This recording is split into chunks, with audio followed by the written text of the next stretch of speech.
Nakakatuwa na makita ang lambingan ng mag-inang Sharon Cuneta at Casey Concepcion.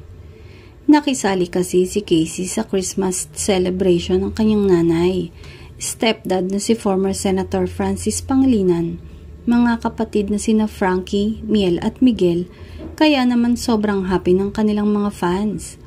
Sabi nga ng megastar sa caption ng picture nila ni Casey na may kasamang aso, "Baby number 1 of 4 and me, Casey Concepcion," na may kasama pang heart, praying hands at iba-iba pang emojis. Nag-post si Casey sa kanyang social media account na may caption na, "Christmas came to me this year. Best Christmas ever.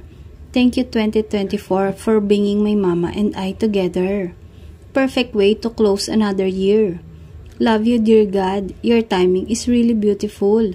Forever yours, my mama." At ikinatuwa ito ng mga netizen dahil nag-reply si Sharon at sinabing, "Happy New Year, my tuti. I love you very much."